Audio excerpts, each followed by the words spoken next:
ಸ್ಪರ್ಶ ಯೂಟ್ಯೂಬ್ ಚಾನಲ್ಗೆ ಸ್ವಾಗತ. ಆದ್ಮೇಲೆ ಈ ಹಿಂದೆ ನಾವು ಕಲಿಕಾ ಸಮಸ್ಯೆಗಳ ಬಗ್ಗೆ ಮಾತಾಡಿದ್ವಿ. ಹಾಗೆ ಮುಂದುವರೆದ ಭಾಗವಾಗಿ ಇವತ್ತು ಅನೇಕ ವಿಚಾರಗಳನ್ನು ಮಾತಾಡಲಿದ್ದೇವೆ. ಅದಕ್ಕೂ ಮುಂಚಿತವಾಗಿ ದಯಮಾಡಿ ನಮ್ಮ ಚಾನಲ್ನ ಸಬ್ಸ್ಕ್ರೈಬ್ ಮಾಡಿ ಹಾಗೆ ಶೇರ್ ಮಾಡಿ ಅಂತ ಕೇಳ್ಕೊಳ್ತಾ, ಮಕ್ಕಳಲ್ಲಿ ಕಂಡುಬರುವಂತಹ ಕಲಿಕಾ ಸಮಸ್ಯೆಗಳೇನೇನಿದೆ ಎಂಬುದಾಗಿ ಇವತ್ತು ತಿಳ್ಕೊಳ್ತಾ ಹೋಗೋಣ.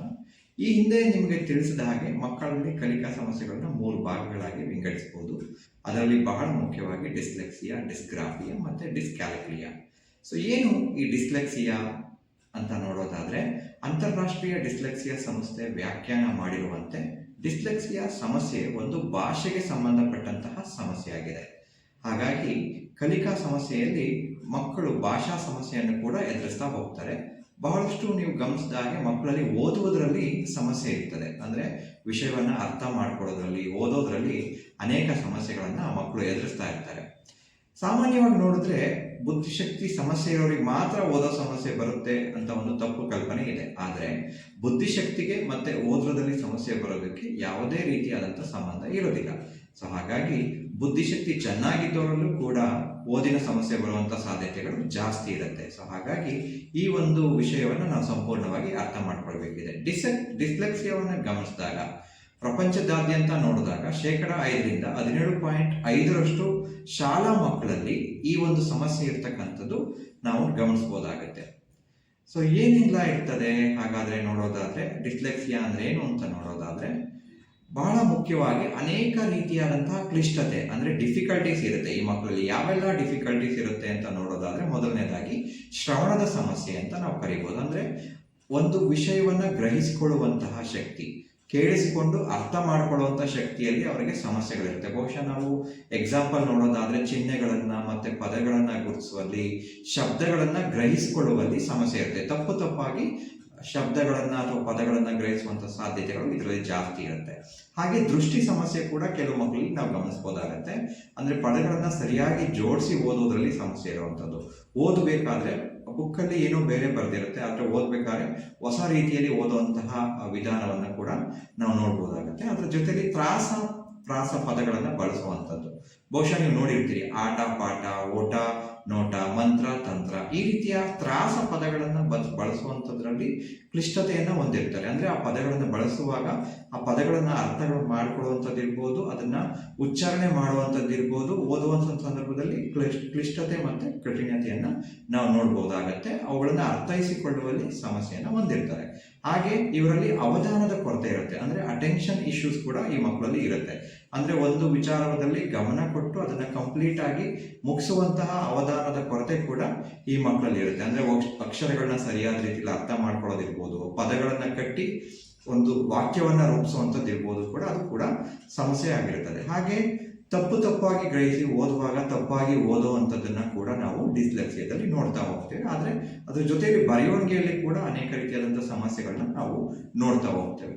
ಸೊ ಹಾಗಾಗಿ ಈ ಡಿಸ್ಲೆಕ್ಸಿಯಾ ಓದಿಗೆ ಸಂಬಂಧಂತಹ, ಭಾಷೆಗೆ ಸಂಬಂಧಪಟ್ಟಂತಹ ಸಮಸ್ಯೆಯಾಗಿದೆ. ಸೊ ಹಾಗಾಗಿ ಇದನ್ನ ಕೂಡ ನಾವು ಸರಿಯಾದ ರೀತಿಯಲ್ಲಿ ಅರ್ಥ ಮಾಡ್ಕೊಂಡ್ರೆ ಖಂಡಿತವಾಗಿಯೂ ಮಕ್ಕಳಿಗೆ ಸಹಾಯವನ್ನ ಮಾಡಬಹುದು. ಮುಂಬುದರ ಭಾಗವಾಗಿ ಏನು ಡಿಸ್ಲೆಕ್ಸಿಯಾ ಆದ ನಂತರ ಮುಂದಿನ ಭಾಗವಾಗಿ ನಾವು ಡಿಸ್ಗ್ರಾಫಿಯಾ ಏನು ಅನ್ನೋದನ್ನ ತಿಳ್ಕೊಳ್ತಾ ಹೋಗೋಣ. ಏನು ಡಿಸ್ಗ್ರಾಫಿಯಾ ಅಂತ ನೋಡೋದಾದ್ರೆ, ಇವರಲ್ಲಿ ಬಹಳ ಮುಖ್ಯವಾಗಿ ಬರವಣಿಗೆಗೆ ಸಂಬಂಧಪಟ್ಟಂತಹ ಸಮಸ್ಯೆ ಇರುತ್ತೆ.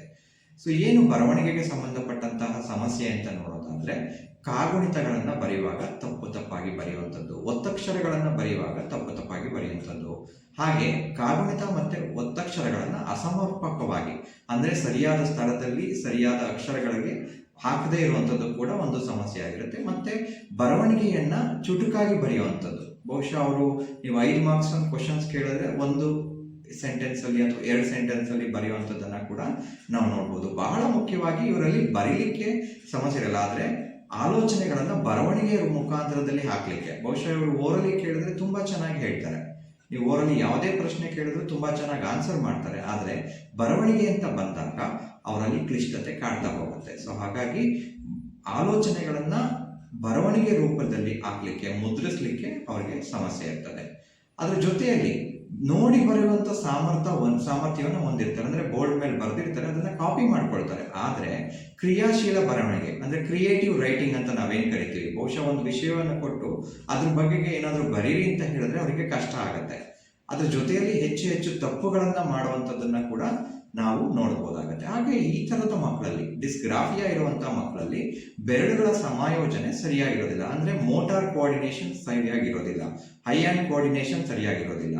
ತುಂಬಾ ದಪ್ಪ ಬರೆಯುವಂಥದ್ದು, ತುಂಬಾ ಕೆಟ್ಟದಾಗಿ ಅಂದ್ರೆ ಕ್ಲಮ್ಸಿ ಹ್ಯಾಂಡ್ ರೈಟಿಂಗ್, ದುಂಡಾಗಿ ಬರೆಯದೆ ತುಂಬಾ ಕೆಟ್ಟದಾಗಿ ಬರೆಯುವಂಥದ್ದನ್ನ ಕೂಡ ನಾವು ನೋಡ್ಬೋದಾಗತ್ತೆ.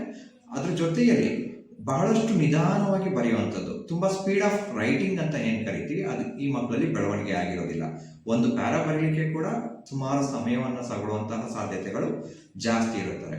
ಸೊ ಹಾಗಾಗಿ ಇವರು ನೋಡಿ ಬರೆಯೋದ್ರಲ್ಲಿ ಸಮಸ್ಯೆ ಇಲ್ಲ, ಆದರೆ ಕ್ರಿಯಾಶೀಲ ಬರವಣಿಗೆಯಲ್ಲಿ ಅಥವಾ ಫ್ರೀ ರೈಟಿಂಗ್ ಮಾಡೋದ್ರಲ್ಲಿ ತುಂಬಾ ಸಮಸ್ಯೆಯನ್ನ ಹೊಂದಿರ್ತಾರೆ.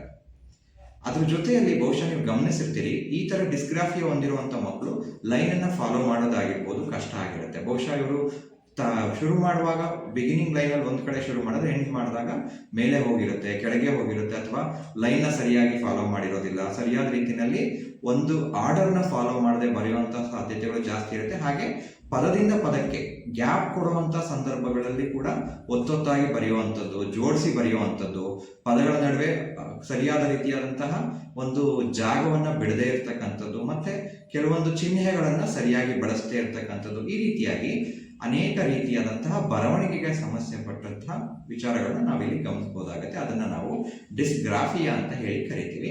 ಮುಂಬರಿದ ಭಾಗವಾಗಿ ನಾವು ನೋಡೋದಾದ್ರೆ ಡಿಸ್ಕ್ಯಾಲಿಕ್ಲಿಯಾ ಹೆಸರೇ ಹೇಳುವ ಹಾಗೆ ಇದು ಅಂಕಿಗಳಿಗೆ ಸಂಬಂಧಪಟ್ಟಂತಹ ಸಮಸ್ಯೆಯಾಗಿದೆ. ಅಂದ್ರೆ ಬೇರೆ ಎಲ್ಲದರಲ್ಲೂ ಚೆನ್ನಾಗಿರ್ತಾರೆ, ಆದ್ರೆ ನಂಬರ್ಸ್ ಅಂತ ಬಂದಾಗ, ಅಂಕಿಗಳು ಅಂತ ಬಂದಾಗ ಅದರಲ್ಲಿ ಸಮಸ್ಯೆಯನ್ನು ಹೊಂದಿರ್ತಾರೆ. ಕೆಲವೊಮ್ಮೆ ಗಣಿತದಲ್ಲಿ ಸಮಸ್ಯೆಗಳನ್ನು ಹೊಂದಿರ್ತಾರೆ. ಬಹಳಷ್ಟು ಮುಖ್ಯವಾಗಿ ನೋಡೋದಾದ್ರೆ ಏನು ಗಣಿತದಲ್ಲಿ ಸಮಸ್ಯೆಗಳು ಅಂತ ನೋಡೋದಾದ್ರೆ ಕೂಡೋದಿರ್ಬೋದು, ಕಳಿಯೋದಿರ್ಬೋದು, ಬಾಗ್ಸೋದಿರ್ಬೋದು. ಎಷ್ಟೋ ಸಾರಿ ಅವರಿಗೆ ಚಿಹ್ನೆಗಳನ್ನ ಗುರುತಿಸುವಂತದ್ರಲ್ಲೇ ತುಂಬಾ ಕಷ್ಟ ಆಗತ್ತೆ. ಪ್ಲಸ್ ಮಾರ್ಕ್ ಯಾವ್ದಕ್ಕೆ ಹಾಕ್ಬೇಕಾಗತ್ತೆ, ಪ್ಲಸ್ ಅಂದ್ರೆ ಏನು, ಮೈನಸ್ ಅಂದ್ರೆ ಏನು, ಇಂಟು ಅಂದ್ರೆ ಏನು, ಆಗ ನಾವು ಏನ್ ಮಾಡಬೇಕು, ಈ ರೀತಿಯಾಗಿ ಅನೇಕ ರೀತಿಯಾದಂತಹ ತಾರ್ಕಿಕವಾಗಿ ಆಲೋಚನೆ ಮಾಡುವಂತಹ ಸಾಮರ್ಥ್ಯ ಕಡಿಮೆ ಇರುತ್ತೆ ಈ ಮಕ್ಕಳಲ್ಲಿ. ಸೊ ಹಾಗಾಗಿ ನಾವು ಇದನ್ನು ಡಿಸ್ಕ್ಯಾಲಿಕ್ಲಿಯಾದಲ್ಲಿ ಬಹಳ ಮುಖ್ಯವಾಗಿ ನೋಡೋದಾದ್ರೆ ಚಿಹ್ನೆಗಳನ್ನ ಗುರುತಿಸೋದಿರ್ಬೋದು, ಅಂಕಿಗಳನ್ನ ಕೂಡುವಂಥದ್ದು, ಕಳೆಯುವಂಥದ್ದು, ಬಾಗಿಸುವಂಥದ್ದು, ಅದರಲ್ಲಿ ಸಮಸ್ಯೆಗಳಿರುತ್ತೆ.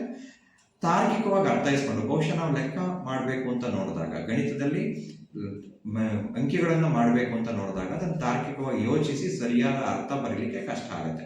ಹಾಗೆ ಇವ್ರಿಗೆ ವಿನ್ಯಾಸ, ವ್ಯಾಪ್ತಿ, ವಿಸ್ತೀರ್ಣ, ಅಳತೆ, ಗಾತ್ರ ಇದೆಲ್ಲದರಲ್ಲೂ ಕೂಡ ಸಮಸ್ಯೆ ಇರುತ್ತೆ. ಬಹುಶಃ ನೀವು ಗಮನಿಸಿರ್ತೀರಿ, ಒಂದೇನಾದ್ರೂ ಡಿಸೈನ್ ಬರಿಬೇಕಂದ್ರೆ ಇವ್ರಿಗೆ ಅರ್ಥ ಆಗೋದಿಲ್ಲ. ಸರ್ಕಲ್ ಬರೀರಿ ಅಂದ್ರೆ ಕಷ್ಟ ಆಗುತ್ತೆ, ಟ್ರಯಾಂಗಲ್ ಬರೀರಿ ಅಂದ್ರೆ ಕಷ್ಟ ಆಗುತ್ತೆ, ಇಷ್ಟು ಸೆಂಟಿಮೀಟರ್ ನೀವು ಸ್ಕೇಲಲ್ಲಿ ಮಾರ್ಕ್ ಮಾಡ್ಕೊಳ್ಳಿ ಅಂದ್ರೆ ಅದನ್ನ ಗುರುತಿಸ್ಲಿಕ್ಕೆ ಕಷ್ಟ ಆಗುತ್ತೆ. ಹಾಗಾಗಿ ವ್ಯಾಪ್ತಿ ಇರ್ಬೋದು, ಅಳತೆ ಇರ್ಬೋದು, ವಿಸ್ತೀರ್ಣ ಇರ್ಬೋದು, ಹೀಗೆ ಅನೇಕ ರೀತಿಯಾದಂತಹ ಗಾತ್ರಗಳನ್ನ ಗುರುತಿಸೋದ್ರಲ್ಲಿ ಇವ್ರಿಗೆ ಸಮಸ್ಯೆ ಇರುತ್ತೆ. ಹಾಗೆ ಸಮಯವನ್ನು ಹೇಳೋದ್ರಲ್ಲಿ ಬಹುಶಃ ಎಷ್ಟೋ ಮಕ್ಕಳು ಡಿಸ್ಗ್ರಾಫಿಯಾ ಇರುವಂತ ಮಕ್ಕಳಲ್ಲಿ ಟೈಮ್ ಹೇಳೋದು ಕೂಡ ತುಂಬಾ ಕಷ್ಟ ಆಗುತ್ತೆ.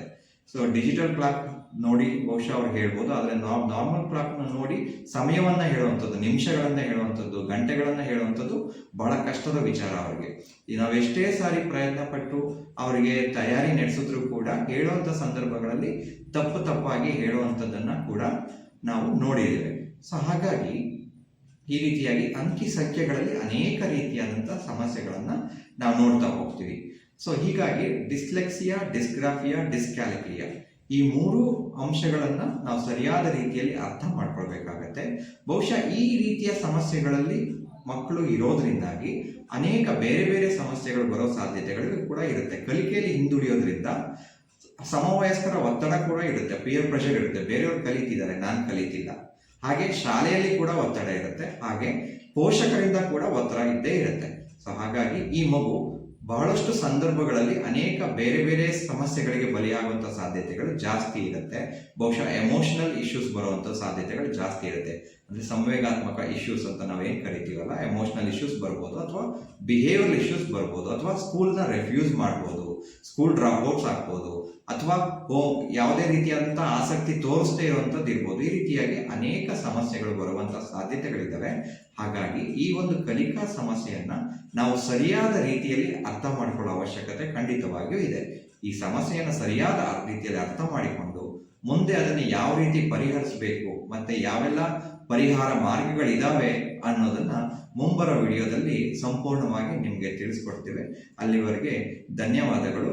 ದಯಮಾಡಿ ನಮ್ಮ ಚಾನಲ್ನ ನೋಡ್ತಾ ಇರಿ, ಹಾಗೆ ಸಬ್ಸ್ಕ್ರೈಬ್ ಮಾಡಿ, ಶೇರ್ ಮಾಡಿ ಅಂತ ಕೇಳ್ಕೊಳ್ತಾ ಇವತ್ತಿನ ಈ ಒಂದು ವಿಚಾರವನ್ನು ಇಲ್ಲಿಗೆ ಮುಗಿಸ್ತಾ ಇದ್ದೀವಿ.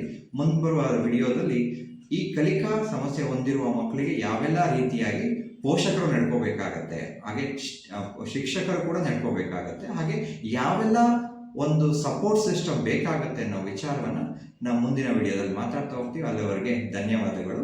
Thank you.